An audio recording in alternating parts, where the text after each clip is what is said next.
Hello दोस्तों, welcome to my YouTube channel. दोस्तों, आज हम लोग साइंस के पांचवा पार्ट करने जा रहे हैं। तो चलिए सेशन को शुरू करते हैं। आज का जो हमारा पहला क्वेश्चन है यह है सहसंयोजक बॉन्डेड यानी कि कोवेलेंट बॉन्ड में अणुओं में निम्न गलनांक और क्वथनांक होते हैं। जो सहसंयोजक बॉन्ड के अणु होते हैं उनके गलनांक और क्वथनांक बहुत ही कम होता है। ये क्यों, मतलब किस लिए होता है? देखिए, जब भी हम लोग बॉन्डिंग पढ़ते हैं तो बॉन्डिंग एक्चुअली में होता क्या है? ये ट्रांसफ़र ऑफ इलेक्ट्रॉन होते हैं। अगर इलेक्ट्रॉन का ट्रांसफ़र ही ये बॉन्डिंग कहलाता है। जैसे कि अगर हम लोग बात करें तो ये जो बॉन्डिंग होता है, ये हम लोग को जो पढ़ना वो लगभग 5 तरह का बॉन्डिंग पढ़ना है। 5 तरह का, जिसमें ionic bonding, covalent bond, coordinate bond, hydrogen bond और वैंडरवाल बॉन्ड, ये 5 तरह के बॉन्ड पढ़ना है। इनमें से जो सबसे स्ट्रॉन्ग बॉन्ड होता है वो होता है आयनिक बॉन्ड का। सबसे स्ट्रॉन्ग बॉन्ड होता है आयनिक बॉन्ड का। इसके बाद अगर बॉन्डिंग आता है तो वो होता है कोवेलेंट बॉन्ड। फिर होता है कोऑर्डिनेट बॉन्ड का। उसके बाद आता है हाइड्रोजन बॉन्ड का। और सबसे जो कम और वीकेस्ट जो बॉन्ड होता है वो होता है वैंडरवाल बॉन्ड। तो यह क्वेश्चन में पूछा गया सहसंयोजक बॉन्डेड अणुओं में निम्न प्रकार के क्वथनांक, निम्न गलनांक और क्वथनांक बिंदु होते हैं। क्यों? क्योंकि इसके बीच में जो बॉन्डिंग होता है वो बहुत ही कमज़ोर होता है। कमज़ोर होने के कारण ये जल्दी टूटता है। इस कारण से इसका गलनांक और क्वथनांक बहुत ही कम होता है। तो इंटरमोलिकुलर बल मध्यम होता है। इंटरमोलिकुलर बल कमज़ोर होता है। बिल्कुल ये सही है। इंटरमोलिकुलर बल कमज़ोर होता है जिस कारण से ये जल्दी टूट जाता है। अगले क्वेश्चन की ओर चलते हैं। जब किसी पिंड को विषुवत रेखा से उत्तर और दक्षिण ध्रुवों पर ले जाया जाता है तो उसका भार क्या होता है? देखिए, ये है ग्लोब पृथ्वी का। ये बीचों बीच विषुवत रेखा गया है, इक्वेटर। अगर पृथ्वी की सतह पे सबसे कम अगर जी का मान सबसे कम विषुवत रेखा पे होता है। अब अगर विषुवत रेखा से हम नॉर्थ पोल या फिर साउथ पोल की ओर जाते हैं, अगर नॉर्थ पोल की ओर चलते हैं तो ये जी का मान धीरे धीरे बढ़ता है और नॉर्थ पोल में मैक्सिमम हो जाता है। अगर इसी तरह से हम लोग साउथ पोल की ओर जाते हैं तो जी का मान धीरे धीरे बढ़ेगा और साउथ पोल पे ये मैक्सिमम हो जाएगा। जी का मान अगर बढ़ेगा तो हम लोग जानते हैं किसी भी वस्तु का जो भार होता है, वेट बराबर क्या होता है? वेट बराबर होता है मास इंटू जी। अगर जी बढ़ेगा तो वेट भी बढ़ेगा, अगर जी घटेगा तो वेट घटेगा। तो यहाँ अगर हम लोग नॉर्थ पोल की ओर जा रहे हैं तो जी का मान बढ़ रहा तो वेट क्या होगा? बढ़ जाएगा, तो वेट बढ़ जाता है। अगर इक्वेटर से नॉर्थ पोल या फिर साउथ पोल की ओर जाते हैं तो जी का मान बढ़ जाता है। अब एक कंडीशन ये भी क्वेश्चन आ सकता है कि अगर पृथ्वी के किसी सतह से अगर हम इसके बाहर अंतरिक्ष की ओर जा रहे हैं तो जी का मान में क्या परिवर्तन होगा? देखिए, जब हम लोग जी का मान अंतरिक्ष की ओर जाते हैं, ले जाया जाता है, किसी वस्तु को उठा के हम लोग अंतरिक्ष की ओर चलते हैं धीरे धीरे, तो एक समय ऐसा आएगा जब पृथ्वी का ग्रेविटेशनल फोर्स खत्म हो जाएगा और वो अंतरिक्ष में चला जाएगा। अब वो वस्तु कभी वापस नहीं आएगा। इसका मतलब ये हुआ कि जी का मान धीरे धीरे घटता गया और एक समय वो पूरी तरह से घट गया और ये जो पृथ्वी का जो ग्रेविटेशनल फोर्स है उसे बाहर चला गया। तो ये जो जी का मान है ये धीरे धीरे घटता है जब हम लोग वस्तु को पृथ्वी की किसी सतह से ऊपर की ओर ले जाया जाता है, तो ये जी का मान घटेगा। सेम कंडीशन होता है कि अगर ये ग्लोब है, अगर पृथ्वी के सतह पे नहीं, पृथ्वी के केंद्र पे जहाँ पे कोर होता है, केंद्र पे अगर हम नीचे की ओर आते हैं, पृथ्वी के नीचे की ओर आते हैं जिस तरह ऊपर की ओर गए उस तरह पृथ्वी के नीचे की ओर है, सतह पे नहीं, उसके केंद्र की ओर, कोर की ओर जाते हैं, तो क्या होता है, इस कंडीशन में भी जी का मान घटेगा। और जब ये कोर पे, सेंटर पे पहुंच जाएगा तो जी का मान 0 हो जाएगा। तो ये क्वेश्चन में भी पूछा गया कि जी का मान पृथ्वी पे कहाँ पे होता है, जी 0 कहाँ पे होता है, तो इसका सेंटर पे पूरी तरह से जी का मान 0 हो जाता है। ये सारे क्वेश्चन पूछा गया क्वेश्चन है। तो यहाँ पे जो इसका करेक्ट आंसर था, ये पोल की ओर जाएंगे तो ये बढ़ जाता है जी का मान। अगला क्वेश्चन की ओर आते हैं। आपेक्षिक घनत्व या फिर रिलेटिव डेंसिटी डैश के बराबर होता है। देखिए रिलेटिव डेंसिटी ये कहता है कि किसी भी पदार्थ का घनत्व और पानी के घनत्व का अनुपात को ही रिलेटिव डेंसिटी कहा जाता है। लेकिन पानी के घनत्व का कितने डिग्री पे, 4 डिग्री सेंटीग्रेड पे। पानी का घनत्व 4 डिग्री सेंटीग्रेड पे सबसे ज़्यादा मैक्सिमम होता है। ये कितना होता है, 1000 kg पर मीटर क्यूब। तो इसका जो करेक्ट आंसर हो जाएगा, पदार्थ का घनत्व और पानी का घनत्व डिवाइडेड बाय पानी का घनत्व। अगला क्वेश्चन की ओर आते हैं। सोडियम सल्फेट का रासायनिक सूत्र क्या है। Sodium Na2SO4। सोडियम सल्फेट का रासायनिक सूत्र ये होता है Na2SO4 ये रहा। अगला क्वेश्चन की ओर जाते हैं। 1 न्यूटन बराबर होता है, न्यूटन फोर्स का यूनिट होता है और फोर्स बराबर होता है मास इंटू एक्सेलरेशन। मास को हम लोग केजी में लिखते हैं और एक्सेलरेशन को हम लोग लिखते हैं मीटर पर सेकंड में, मीटर पर सेकंड स्क्वायर में, माफ़ कीजिएगा, मीटर पर सेकंड स्क्वायर में। तो केजी मीटर पर सेकंड स्क्वायर, तो केजी मीटर पर सेकंड स्क्वायर ये रहा 1 kg मीटर पर सेकंड स्क्वायर, इसका करेक्ट आंसर हो जाएगा।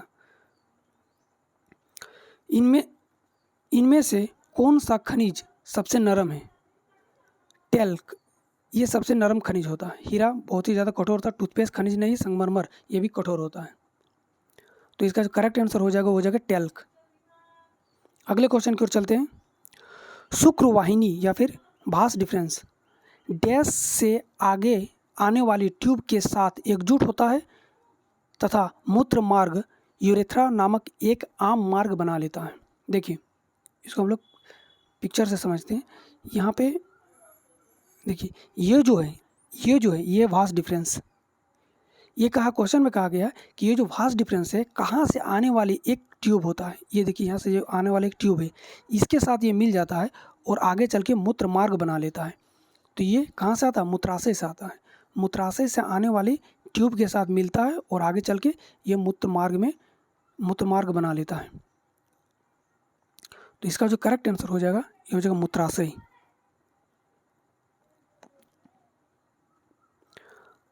अगले क्वेश्चन की ओर चलते हैं। निम्नलिखित में से कौन सा संयोजी ऊतक है, कनेक्टिव टिश्यू। संयोजी ऊतक कौन सा है, तो देखिए संयोजी ऊतक ये सब है adipose tissue, cartilage, bone, blood and lymph, ये सारा कनेक्टिव टिश्यू होता है। हड्डी कनेक्टिव टिश्यू है।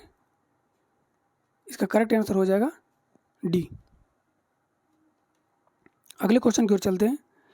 एक विशिष्ट घर की एक माह की ऊर्जा, देखिए यहाँ ऊर्जा दे रखा है इतना 9 × 10⁸ जूल।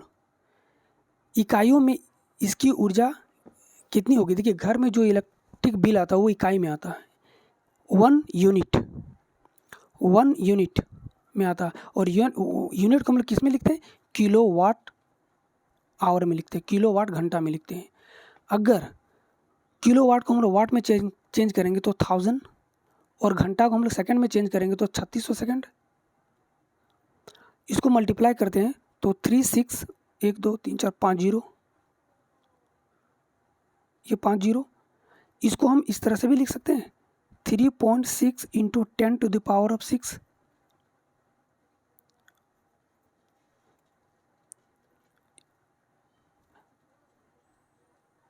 इतना वाट, ये भी इतना जूल, इसे डायरेक्ट हम जूल में लिखते हैं इतना जूल। अब कहा गया कि अगर किसी घर का एक पर्टिकुलर घर का खर्च एक माह का खर्च अगर इतना जूल है तो उसका यूनिट में करना है। यूनिट में करने के लिए हमको इससे डिवाइड कर देंगे, देखते करके। तो 9 इंटू 10⁸ डिवाइडेड बाय 3.6 इंटू 10⁶। ये 10⁶, ये 8 को ख़त्म कर देगा और यहाँ पे कितना बना देगा 2। ये अगर पॉइंट हटाते हैं तो यहाँ पे अब 3 हो जाएगा। तो अब हम इसको लिख सकते हैं 9 इंटू 10⁻³ डिवाइडेड बाय 36, 9 चौक 36। और अगर हम 4 को 1000 से काटेंगे कितना बार में चल जाएगा, 250 बार में चल जाएगा। इसका जो करेक्ट आंसर हो जाएगा ये हो जाएगा 250 यूनिट। अगला क्वेश्चन है, जमीन के ऊपर एक बिंदु पर किसी वस्तु का गुरुत्वीय स्थितिज ऊर्जा, स्थितिज ऊर्जा क्या होता है, mgh। ये तो होता है पोटेंशियल एनर्जी। स्थितिज ऊर्जा को डैश में किए गए कार्य के रूप में परिभाषित किया जाता है। स्थितिज ऊर्जा क्या होता है, जब हम किसी वस्तु को जमीन से कुछ ऊपर कोई पॉइंट तक उठा के रखते हैं, किसी एक सर्टेन हाइट तक उठा के रखते हैं, तो ये जो कार्य किया जाता है ये किसके, ग्रेविटेशनल फोर्स के अगेंस्ट कार्य किया जाता है। तो इसे गुरुत्वाकर्षण के विपरीत जमीन पर उस बिंदु से उठा, ये गुरुत्वाकर्षण के विपरीत कार्य किया जाएगा। इसका करेक्ट आंसर हो जाएगा ए। C6H14 में कितने समावयवी आइसोमर्स है। देखिए आइसोमर्स 2 तरह के होते हैं। आइसोमर्स समावयवी, समान रासायनिक सूत्र। देखिए रासायनिक सूत्र तो समान होगा लेकिन इसका भौतिक और रासायनिक गुणधर्म भिन्न भिन्न होते हैं। संरचनात्मक आइसोमर्स या फिर स्ट्रक्चरल आइसोमर्स, समान रासायनिक सूत्र होगा लेकिन इसका स्ट्रक्चर अलग होगा। अगर हम लोग बात करते हैं मीथेन, ईथेन और प्रोपेन, इसमें कोई भी किसी भी तरह का स्ट्रक्चर नहीं, इसका समावयवी आइसोमर्स नहीं पाया जाता। लेकिन जब हम लोग ब्यूटेन की बात करते हैं, आइसोमर्स का मतलब कि उसका स्ट्रक्चर में वो जो होगा परमाणु संख्या, ये इसका जो रासायनिक सूत्र होगा वो सेम होगा, वही होगा, लेकिन उसका जो स्ट्रक्चर होगा वो चेंज हो जाएगा। जैसे अगर हम लोग बात करते हैं ब्यूटेन के, ब्यूटेन में 4 कार्बन, 1 2 3 4 कार्बन, सब में हम हाइड्रोजन डाल देते हैं।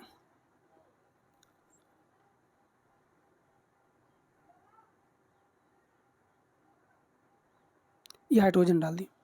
अब अगर हम इसको यहाँ से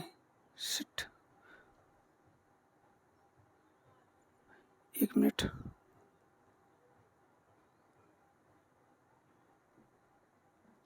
ठीक है। अब अगर हम यहाँ से इसको कट करते हैं, अगर हम यहाँ से इसको कट करके यहाँ बीच में डाल देते हैं, इस हाइड्रोजन को हटा के यहाँ पे डाल देते हैं, तो अब स्ट्रक्चर कैसा बनेगा, ये 3 1 4 यहाँ पे, और ये चारों तरफ हाइड्रोजन है।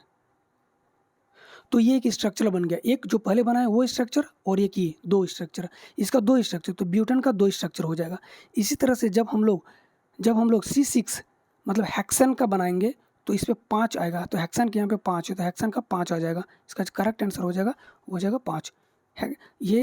ये डेटा इसको आप याद कर लीजिए। ब्यूटेन में 2 बनेगा, पेंटेन में 3, हेक्सेन में 5, हेप्टेन में 9। तो इसका जो करेक्ट आंसर हो जाएगा, हेक्सेन का पूछा गया है, हेक्सेन में 5 बनेगा, हेक्सेन में 5 बनेगा। इसका करेक्ट आंसर हो जाएगा 1 5। अगले क्वेश्चन की ओर चलते हैं। मानव मस्तिष्क का वजन कितना होता है। मानव मस्तिष्क के ग्राम में पूछा है, ये 1200 से लेकर के 1400 ग्राम तक होता है। निम्नलिखित परमाणु संख्याओं में से कौन क्षारीय धातु के समूह। अगर हम लोग समूह 1 को देखेंगे तो ये अल्कलाइन अर्थ मेटल का होता है, और अगर समूह 2 को देखेंगे तो ये होता है अल्कलाइन मेटल का होता है, अल्कलाइन मेटल का होता है। यहाँ पे देखते हैं, ये रहा अल्कलाइन मेटल, ये हो गया अल्कलाइन अर्थ मेटल का, ये हो गया अल्कलाइन मेटल का, ये वाला पोर्शन हो गया अल्कलाइन मेटल का। यार ये बार बार क्या हो रहा है,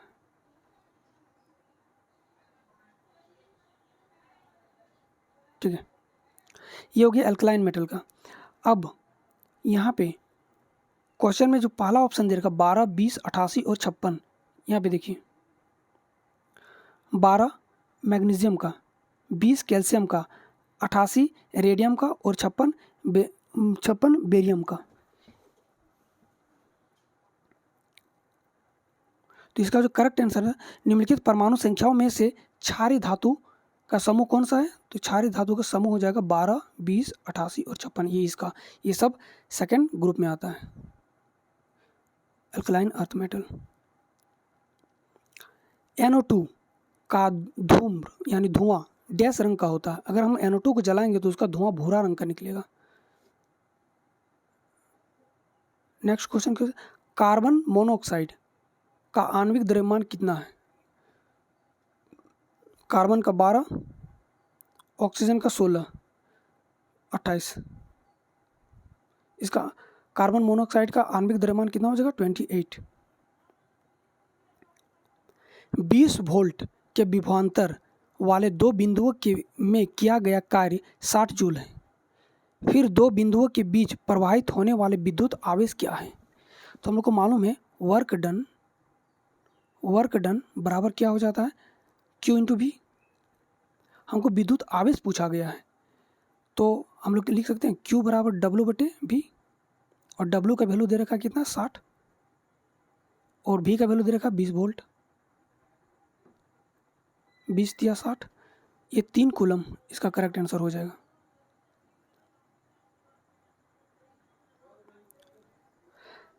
साधारण अस्थायी उत्तकों के 3 प्रकार हैं। देखिए साधारण अस्थायी उत्तकों के ये बॉटनी का क्वेश्चन है। ये साधारण अस्थायी उत्तकों के 3 प्रकार है। कौन कौन सा है? ये होता है पैरेन्काइमा, कोलेन्काइमा और स्क्लेरेन्काइमा। पैरेन्काइमा, कोलेन्काइमा और स्क्लेरेन्काइमा।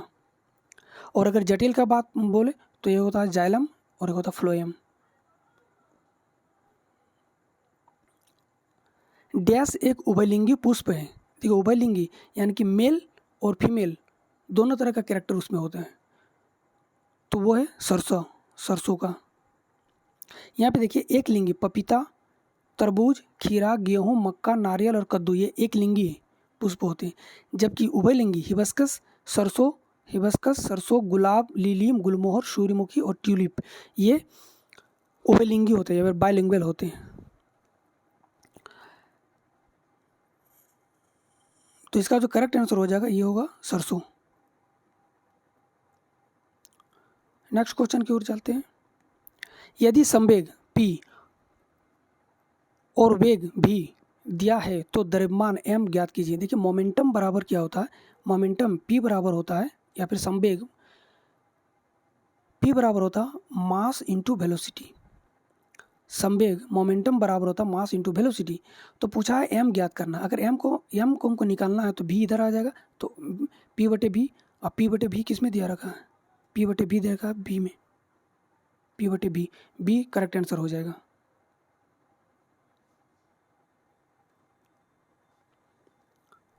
नर प्रजनन तंत्र में कौन से अंग में मुख्य अनुवांशिक सामग्री पाई जाती है? तो ये स्पर्म में पाया जाता है, शुक्राणु में। यही मादा के ओवरी में जाके फर्टिलाइज करता है। नेक्स्ट, पौधे के किसी अंग की वृद्धि जब किसी विशिष्ट उद्दीपन की ओर होती है तो इसे हम लोग कहते हैं धनात्मक अनुवर्तन या फिर पॉजिटिव ट्रोपिज्म। अगर किसी विशिष्ट उद्दीपन की ओर ना होकर के दूसरी ओर होगा तो उसे कहेंगे नेगेटिव ट्रोपिज्म। अगर प्रकाश की उपस्थिति में पौधा प्रकाश की ओर बढ़ता है तो उसको बोलते हैं धनात्मक या फिर पॉजिटिव ट्रोपिज्म। और अगर प्रकाश, जैसे कि ये तना वाला पोर्शन होता है पॉजिटिव, जो प्रकाश की उपस्थिति में प्रकाश की ओर बढ़ता है, और ये जो नेगेटिव ट्रोपिज्म होता है ऋणात्मक प्रकाशानुवर्तन, ये प्रकाश के अपोजिट डायरेक्शन में जाता है। जैसे कि जड़, ये प्रकाश के अपोजिट डायरेक्शन में जाता है। तो इसका जो करेक्ट आंसर हो जाएगा विशिष्ट उद्दीपन की ओर बढ़ता है तो ये धनात्मक अनुवर्तन। अगर लाइट के प्रेजेंट में और लाइट के एब्सेंट में रहेगा तो धनात्मक और ऋणात्मक ट्रोपिज्म होगा। नेक्स्ट, निम्न में से किस पदार्थ में ध्वनि का वेग सबसे कम होता है? देखिए सबसे ज़्यादा होता है ठोस में, सॉलिड में, फिर उससे थोड़ा सा कम होता है लिक्विड में और सबसे ज़्यादा कम होता है गैस में, सबसे ज़्यादा कम होता है गैस में, तो वायु इसमें सबसे कम होगा। अगला क्वेश्चन है, यदि कोई वस्तु तैरती है तो वस्तु पर जल द्वारा लगाए जाने वाला उत्क्षेप बल, माफ कीजिएगा, उत्क्षेप बल होगा। उत्क्षेप बल, देखिए अगर कोई वस्तु जल में तैर रहा है, इसका क्या मतलब होता है, जितना भार वस्तु का है, जितना भार इस वस्तु का है, उतना ही भार से कोई एक अपथ्रस्ट फोर्स लग रहा होगा, तभी ये वस्तु तैर रहा है। तो क्या होगा, वस्तु के भार के बराबर होगा, वस्तु के भार के बराबर होगा। ये जो अपथ्रस्ट बल लगेगा ये वस्तु के भार के बराबर लगेगा। अगले क्वेश्चन की ओर चलते हैं। स्पायरोगैरा में डैश और प्लेनेरिया में डैश होता है। देखिए स्पायरोगैरा में विखंडन होता, माफ कीजिएगा, खंडन होता है और प्लेनेरिया में पुनर्जनन होता है। तो इसका जो करेक्ट आंसर हो जाएगा वो हो जाएगा सी। अगले क्वेश्चन की ओर चलते हैं। किस प्रकार के उत्तक में एक समान कार्य करने वाले विभिन्न प्रकार की, देखिए एक समान कार्य करने वाले, कार्य तो समान किया जा रहा है लेकिन वहाँ पे विभिन्न प्रकार के उत्तक है। हम लोग टिश्यू का डिफिनेशन क्या जानते हैं कि एक ही प्रकार के कोशिकाएं होती है, एक ही प्रकार की कोशिकाएं होती है जो एक ही प्रकार का एक ही काम करता है। लेकिन यहाँ पे क्या है, देखिए समान कार्य तो एक ही कार्य तो एक कर रहा है लेकिन यहाँ पे अलग अलग टाइप की कोशिकाएं हैं, अलग अलग टाइप की कोशिकाएं हैं। और ये किस तरह का टिश्यू में होता है, ये होता है जटिल टिश्यू, कॉम्प्लेक्स टिश्यू में होता है। जैसे कि जाइलम, फ्लोएम, और ये जो जटिल टिश्यू होते हैं ये प्लांट में पाया जाता है। जैसे जाइलम, फ्लोएम ये कॉम्प्लेक्स टिश्यू है। बुझी हुई चूना, बुझी हुई चूना कर ले या फिर कैल्शियम हाइड्रोक्साइड, CaOH का ट्वाइस, कैल्शियम हाइड्रोक्साइड, इसी को बोलते हैं बुझी हुई चूना। सिलेक्ट लाइम बनाने के लिए, अगर सिलेक्ट लाइम बनाने के लिए डैश पानी के साथ प्रबलता से अभिक्रिया करता है तो ये क्विक लाइम, कैल्शियम ऑक्साइड, ये पानी के साथ प्रबलता से रिएक्शन करता है। तो इसका आंसर हो जाएगा कैल्शियम ऑक्साइड। अगले क्वेश्चन की ओर। ओम मीटर, ओम मीटर डैश की एसआई यूनिट है। देखिए ओम, ओम होता है रेसिस्टेंस का एसआई यूनिट और मीटर होता है लेंथ का, ये होता है ओम का, और मीटर होता है लेंथ का। अगर हम लोग जानते हैं आर बराबर क्या होता है, रो एल बटे ए, हमें पता है कि आर बराबर होता है रो एल बटे ए। आर इसका रेजिस्टेंस होता है ओम, और रो जिसको हम लोग रेसिस्टिविटी या फिर प्रतिरोधकता कहते हैं, ये इसका जो यूनिट होता है वो होता है ओम मीटर। कैसे, आपको मालूम है आर बराबर होता है रो एल बटे ए। अगर इसको इस एल को लिखेंगे तो एम, ये इसका यूनिट होगा एम, और एरिया का यूनिट होता है मीटर स्क्वायर। अगर एक मीटर से इसको काट देंगे तो ये मीटर, अब मेरे पास क्या बचा, ये मीटर अगर इसके पास आ जाएगा, ये इधर आ जाएगा, तो ओम मीटर बराबर रो। तो रेसिस्टिविटी का जो होता है ऐसा यूनिट वो होता है ओम मीटर, ये प्रतिरोधकता का हो जाएगा ओम मीटर। हवा के दबाव को आप क्या कहेंगे, हवा के दबाव को वायुमंडलीय दबाव कहा जाता है, वायुमंडलीय दबाव कहा जाता है। अगले क्वेश्चन की ओर आते हैं। किसी तत्व का इलेक्ट्रॉनिक विन्यास, किसी तत्व का इलेक्ट्रॉनिक विन्यास 2 8 5 है, इसकी परमाणु संख्या ज्ञात करना है। देखिए परमाणु संख्या से ही हम लोग इलेक्ट्रॉनिक विन्यास लिखते हैं। जैसे सोडियम, सोडियम का होता है एटॉमिक नंबर 11, इसको हम लोग इलेक्ट्रॉनिक विन्यास कैसे लिखेंगे, 2 8 1। ये जो इलेक्ट्रॉनिक विन्यास ये हम लिखे कैसे, इसका एटॉमिक नंबर से लिखें। तो यहाँ पे बताया गया कि इलेक्ट्रॉनिक विन्यास दे दिया और पूछा गया कि उसका इलेक्ट्रॉनिक परमाणु संख्या क्या हुआ, तो उसका परमाणु संख्या वही होगा जो इन सब का सम हो जाएगा, 8 और 2 10, 10 5 15, ये 15, और 15 किसका होता है, फास्फोरस का। फॉस्फोरस का होता है। अगले क्वेश्चन की ओर चलते हैं। लाइकेन प्लांट डैश डिवीजन से संबंधित है। देखिए लाइकेन, ये लाइकेन थैलोफाइटा डिवीजन से आता है, ये थैलोफाइटा से आता है।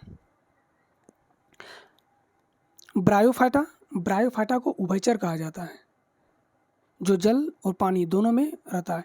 पानी ये तो स्थल में भी रहता है, लेकिन पानी में इसको रिप्रोडक्शन करने के लिए इसको पानी की ज़रूरत पड़ती है।